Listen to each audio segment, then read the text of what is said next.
Welcome back to Moguts Pelams 2.0, a cute love story, episode number 25.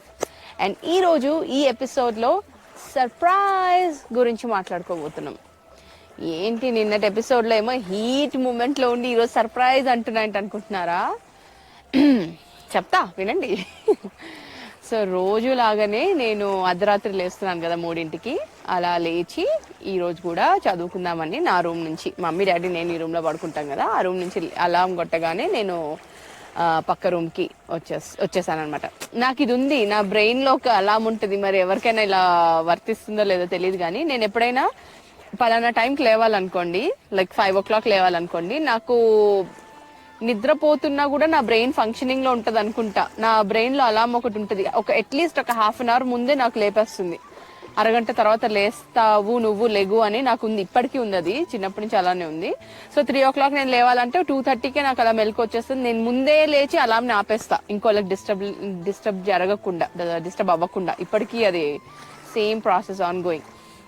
So అలాగే నేను ఎప్పుడు mummy వాళ్ళకి disturb కాకుండా నేను ముందే లేచేసి అలారం కట్టేసి నేను కరెక్ట్గా 3 o'clockకి పక్క రూమ్లోకి వచ్చేసా చదువుకుందామని.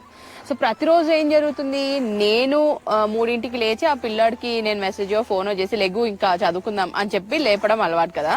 బట్ ముందు రోజు నేను పిచ్చ కోపంగా ఉన్నాను కదా, దాంతో నేను ఫోన్ జోలికి వెళ్ళట్లేదు అసలు. ఆ పిల్లాడిని లేపాలి, అసలు ఇంకా అబ్బాయి గురించి ఆలోచించట్లేదు. అసలు అంత కక్షగా ఈగోగా ఉంది. అప్పుడప్పుడే తెలుస్తున్నాయి అన్ని రకాల ఎమోషన్స్.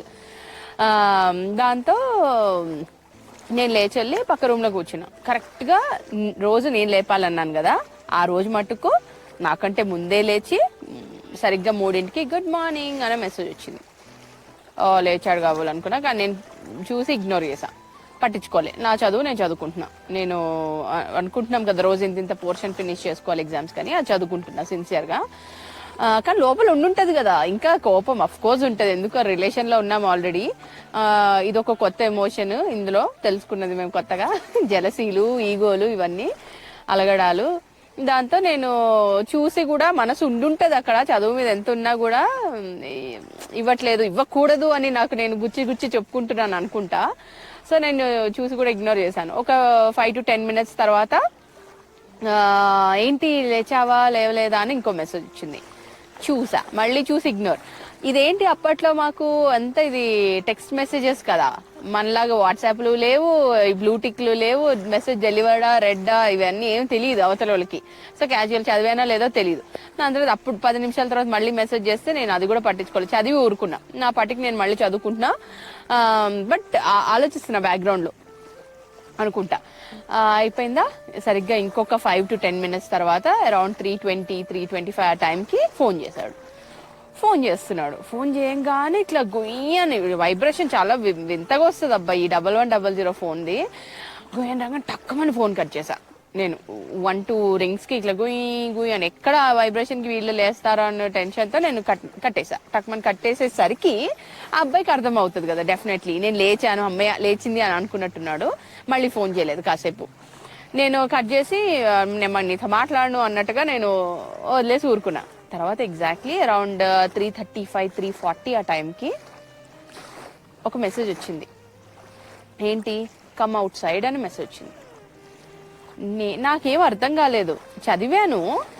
నేను అనుకుంటున్నాను మేబీ మా పేరెంట్స్ పక్క రూమ్లో ఉన్నారు, వాళ్ళు లేస్తారేమో అని నేను ఫోన్ కట్ చేశానేమో అనుకొని కమ్ అవుట్ సైడ్, బయటకు వచ్చి మాట్లాడు అని అంటున్నాడేమో అని నా ఊహలు ఇవన్నీ. తను ఫోన్ చేస్తున్నాడు, నేను కట్ చేస్తున్నాను, సో పక్కకు వచ్చి నాతో మాట్లాడు అంటున్నాడేమో అనుకొని హ్యాపీ అని ఊరుకున్నా. నేను మళ్ళీ పట్టించుకోవట్లే. ఎగ్జాక్ట్లీ ఒక 5 minutes తర్వాత మళ్ళీ ఫోన్ చేశాడు. 3:45 ఆ టైంకి ఫోన్ చేశాడు. నేను అవాయిడ్ చేయలేకపోతున్నా, బార్ ఫోన్ చేస్తున్నాడు, పదే ఫోన్ చేస్తుంటే నేను ఏంటి అని యాంగ్రీగా ఎత్తా, యాంగ్రీ బర్డ్ లాగా యాంగ్రీ టోన్లో ఎత్తా ఫోన్. ఏంటి అన్న అంటే నాకు నేను అసలు ఇంకా నా బుర్ర వెలగట్లేదు, చెప్తున్నా. ఏంటి అనగానే బయటకు రా ఒకసారి అన్నాడు. నాకేం అర్థం కాలేదు, ఏంటి అన్న. ఒక్కసారి నువ్వు మెయిన్ డోర్ బయటకి తీసి రా అంటున్నాడు. నా ఫ్యూజులు ఎగిరిపోయినాయి. నాకు అప్పుడప్పుడే నాకు బ్రెయిన్ ఫంక్షనింగ్ స్టార్ట్ అవుతుంది అనుకుంటా. ఏంటి నేను అనుకుంటున్నది నిజమేనా, నాకు నాకు అర్థం కాలేదు. బయటికి రా అంటే బయటికి రావడం ఏంటి, నాకేం అర్థం కావట్లేదు. ఏంటి అంటున్నా, నువ్వు బయటికి రా అంటున్నాడు. నాకు అప్పుడు డగ్ డగ్ డగ్ డగ్ అంటుంది. పక్క ముందు రోజులాగా మా డాడీ లేచి వచ్చారంటే ఇంకంతే సాఫ్. నాకేం అర్థం కావట్లేదు. బయటకు రా అంటే నేను సిన్సియర్గా నాకు భయపడిపోతున్నా నేను. ఏంటి నేను అనుకుంటుంది ఏంటి, తను చెప్పేది నిజమేనా, నాకు అంతా ఇట్లా సర్ప్రైజింగ్గా షాకింగ్గా అనిపిస్తుంది. మెల్లిగా శబ్దం కిర్ర కిర్ర అని ఇట్లా సౌండ్ వస్తుంది కదా, బోల్ట్లు సౌండ్ రాకుండా ప్రెస్ తలుపుకి ఎవరి తలుపులు ఎవరి కిచెన్లో ఎవరి నైఫ్లు వాళ్ళకే కట్ అవుతాయి, ఇంట్లో ఎవరి డోర్లు వాళ్ళకే సౌండ్ లేకుండా ఓపెన్ అవుతాయి అన్నట్టు మెల్లిగా సౌండ్ లేకుండా డోర్ ఓపెన్ వెనక్కి చూస్తున్నా. పేరెంట్స్ పడుకున్నారు కదా అనుకోవడం, ఓపెన్ చేయగానే డోర్ ఇట్లా ఓపెన్ చేసా, ఎదురుగా ఉన్నాడు. నేను అసలు నా గొంతులో మాట లేదు, గుండె ఆగిపోయింది, ఇంకా నా గుండె ఆగిపోయింది. ఎదురుగా నిల్చున్నాడు. నేను ఎలా చెప్పాలి, నాకు మీకు ఇప్పుడు చెప్తుంటే కూడా నాకు పిచ్చ పిచ్చగా టెన్షన్ అవుతుంది. సో నాకు తలుపు దగ్గరికి వేసాను బయటకి. ఏంటి అన్న, ఏంటి ఇలా వచ్చావు అంటే ఐఎమ్ వెరీ సారీ అంటూనే ఉన్నాడు ఇంకా నాన్ స్టాప్గా. ఏదో తరుణ్ పాట ఉంటుంది కదా, ఐఎమ్ వెరీ సారీ టైప్లో ఐఎమ్ సారీ అంటున్నాడు. నాకేమవుతుంది, సారీ ఎందుకు వచ్చావు అంటున్నా నేను. అసలు ఏంటి, అసలు బుర్ర పనిచేస్తుంది ఈ పిల్లాడికి, అలా వచ్చేయడమేనా ఇంటికి. నేను సినిమాల్లో చూశాను దేవుడా, ఐ డోంట్ నో, బోల్డెన్ సినిమాల్లో చూసాం కదా, ఈవెన్ నువ్వే సినిమాలో కూడా చూసాం మనం, తరుణ్ అలా గోడ దూకి వెనక నుంచి రావడం. నాకేమీ పని చేయట్లేదు. అరౌండ్ 3:45 తెల్లారుతుంది, లైట్గా చీకట్టుగానే ఉంది, తెల్లారుతుంది. పక్కింటి ఆంటీ వాళ్ళు ఏమో 4ంటికి అలా లేచేస్తారు వీళ్ళు పూజ చేసుకోవడానికి, పూలు కోసుకొని. ఇవంతా నాకు తెలుసు ఈ సినారియోస్. నా బుర్ర పని చేయట్లేదు. ఈ దుర్మార్గుడు బయట నిల్చున్నాడు, నాకేం అర్థం కావట్లేదు. మా డాడీ వాళ్ళు లేచారంటే ఈ పెళ్ళే ఇంకా డైరెక్ట్గా, ఇంకో సీన్ ఉండదు. నాకు అర్థం కావట్లేదు. నేను ఏదో చెప్తున్నాడు, సారీ అంటున్నాడు. నేను సరే ఎందుకు వచ్చా, వెళ్ళిపో నేను. అసలు ఎలా వచ్చావు, మా మెయిన్ డోర్ అంటున్నా, మా గేట్కి డోర్కి ఒక 10 వాళ్ళ ఇల్లు లాగానే 10-15 స్టెప్స్ ఇలా లోపల సందులాగా ఉంటుంది మాకు. గేట్ లాక్ చేసి ఉంది. ఎలా వచ్చాడు నాకేమీ తెలీదు అసలు. పోనీ చుట్టుపక్కల ఎవరైనా చూశారు అంటే నా ఫ్రెండ్ అని చెప్పుకునేటట్టు కూడా లేదు, ఎందుకంటే ఆ ఫేస్ ఎవ్వరికి తెలీదు. ఇంకేం ఎవరు చూసా దొంగ అనే అరుస్తారు గ్యారంటీ కదా. గోడ దూకొచ్చి తాళం వేసింది, గోడ దూకొచ్చాడు. నేనేం అడగట్లేదు, నాకు బుర్ర పని చేయట్లేదు అసలు. తనేమో పక్క నుంచి ఐఎమ్ వెరీ సారీ, ఇంకెప్పుడు ఇలా జరగదు అంటున్నాడు. తను రియలైజ్ అయినట్టున్నాడు నేను ఎందుకు కోపంగా ఉన్నానో. బట్ నన్ను కన్సోల్ చేయడానికి ఇంత తెగిస్తారా ఎవరైనా, అసలు గుండె ధైర్యం ఏంటి నాకు అసలు. My God, I cannot. నేను చెప్తుంటే మీకు అందరికీ నా ఫేస్ మీకు అర్థమవుతుందో లేదో తెలియదు కానీ హార్ట్ అటాకే నాకైతే. వెనక వీళ్ళు వచ్చారంటే మా ఇద్దరు పరిస్థితి ఏంటి. పోనీ ఏదన్నా ఫైనల్ ఇయర్లో ఎండింగ్ వచ్చేసి జాబ్ వచ్చేసి లైఫ్ సెటిల్ అయిపోయింది అప్పుడు తెలిసింది అంటే ధైర్యం చేసాను, నేను నిన్నే పెళ్లి చేసుకుంటా, అది ఇది కథలు పడచ్చు. ఈ ఫస్ట్ ఇయర్లో అసలు సెటిల్మెంట్ లేదు, ఇంకా అమ్మ అనుకుంటే వాళ్ళ కింద ఉండి అసలు ఎరేజర్ కొనుక్కోవాలన్నా వాళ్ళు ఇస్తేనే కదా మనకి. అంటే ఏదో సెటిల్ అయిపోతే ఎదిరించేయాలి అని కాదు, అట్లీస్ట్ ఇదో ఈ అబ్బాయి చదువుకున్నాడు, ఉద్యోగం ఉంది అని నేను డిఫెండ్ చేసి ఫైట్ చేసే సినారియోస్ జరుగుతాయి. ఇప్పుడు అసలు ఏమీ లేదు, ముందే తెలిసేసిందంటే చాలా వర్స్ట్గా ఉంటుంది సినారియో. అలా చేశాడు ఈ పిల్లాడు ఆ రోజు. నిజంగా సారీ అంటున్నాడు. సరే చెప్పావు కదా వెళ్ళు, తర్వాత మాట్లాడుకుందాం, కాలేజ్లో కలుద్దాం పదా అంటే, ఆహా ఈ తిక్క పిల్లాడు ఏం చేశాడు సార్, లేదు నేను సారీ చెప్పాను, నువ్వు నన్ను ఫర్గివ్ చేసావా చెప్పు. ఎస్ ఫర్గివ్ చేసావు, వెళ్ళు తర్వాత మాట్లాడుకుందాం అంటే, లేదు నువ్వు నిజంగా నన్ను క్షమిస్తావు గట్టిగా హగ్ చేసుకో అంట. ఇంకొకటి అవుతుంది ఇప్పుడు, నా కోపం వస్తుంది. ఏంటి అన్న అంటే నువ్వు ఓకే చెప్పాను కదా ఎప్పుడు ఓకేనా ఓకే కాదా ఇలాంటి డైలాగ్ కొడుతుంటాడు. ఇప్పుడు కూడా నువ్వు నన్ను క్షమించావంటే ఒకసారి హగ్ చేసుకొని నేను వెళ్ళిపోతా అంటాడు. దేవుడా అసలు తిక్క, నీకు అసలు నాకు సరే అని చెప్పలేను, ఏమో నాకేమర్థం. నువ్వు ఫస్ట్ వెళ్ళు అంటున్నా నేను. ఇగో ఈ గల్లీ కార్నర్ లో ఐరన్ బాక్స్ ఉంటుంది ఒకటి, ఐరన్ బాక్స్ ఉందా అన్నాడు. అవును అంటే అక్కడ నా ఫ్రెండ్ జేపీ గారు వెయిట్ చేస్తున్నాడు, మేమిద్దరం బైక్ మీద వచ్చాం, వాడు అక్కడ వెయిట్ చేస్తున్నాడు, నువ్వు జల్దీ పని కాని అంటాడు. నేను ఇంకొక బ్రెయిన్ థాట్ లేదు, ఏం లేదు. ఒక్కసారి మా ఇల్లులు ఎలా ఉంటాయంటే ఇట్లా చిన్న చిన్న అగ్గిపెట్టెలాగా 4 houses సేమ్ ఉంటాయి. నలుగురికి ఒకటే కాంపౌండ్ ఉండి ఇట్లా ప్లస్ లాగా, ఎగ్జాక్ట్లీ చెప్పండి ఇలా ప్లస్ లాగా ఉండి ఇక్కడ ఒక ఇల్లు ఇక్కడ ఒక ఇల్లు, ఇక్కడ అన్ని టూ బెడ్రూమ్ హౌసెస్ 4 ఇట్లా దగ్గరకు ఉంటాయి. 4 houses పిచ్చి క్లోజ్ వాళ్ళం అందరము.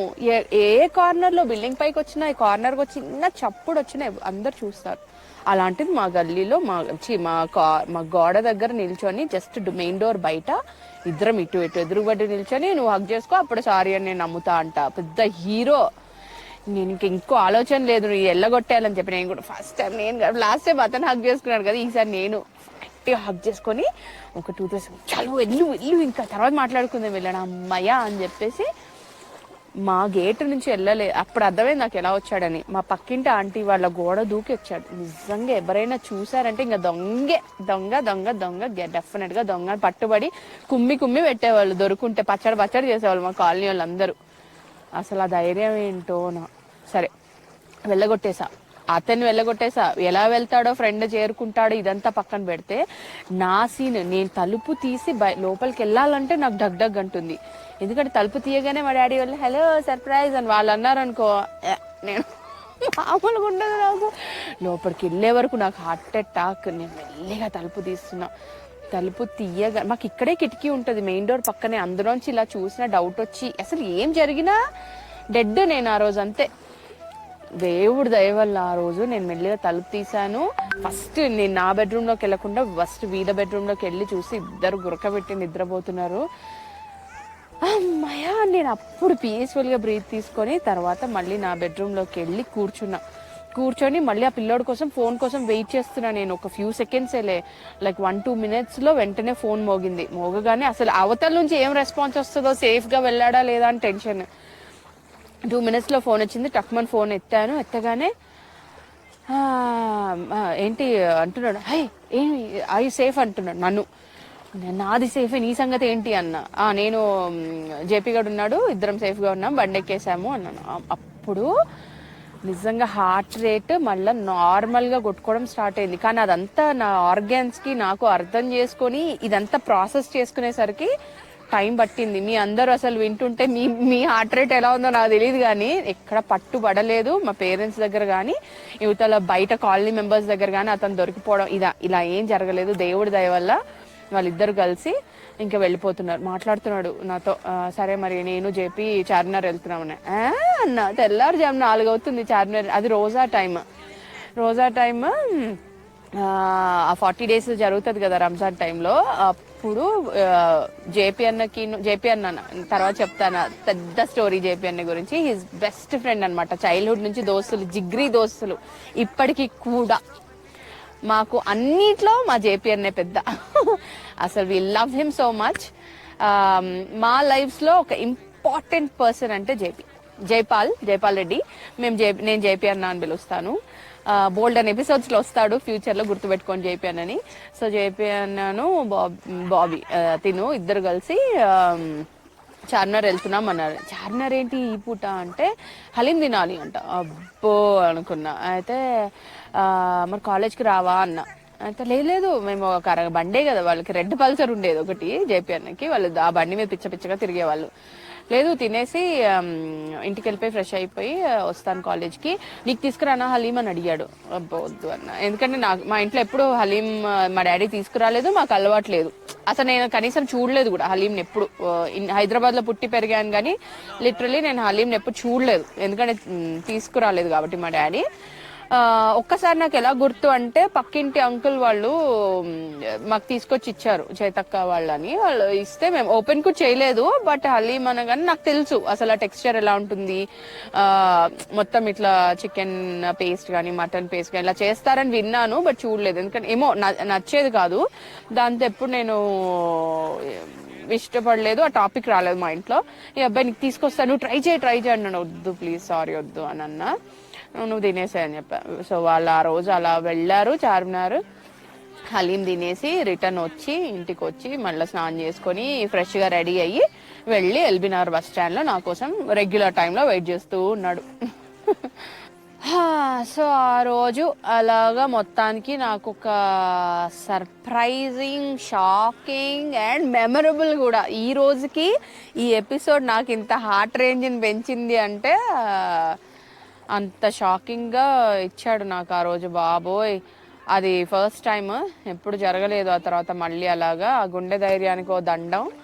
మొత్తానికి అచ్చిక పుచ్చికలాడి మచ్చిక చేసుకోవడం అంటే ఇదనమాట. మొదటిసారి నేను అలిగేసరికి అలా నాకు సర్ప్రైజ్ ఇచ్చి మా ఇంటికి వచ్చి ఇంత తతంగం చేశాడు. Oh my god, shocking. And of course ఇప్పుడు ఒక స్వీట్ మెమరీ అది, బట్ అప్పుడు మాత్రం పిచ్చ shocking. I hope you all enjoyed this episode with me, and thank you so much for watching. Please don't forget to like, share and subscribe. See you all in next episode. Bye bye.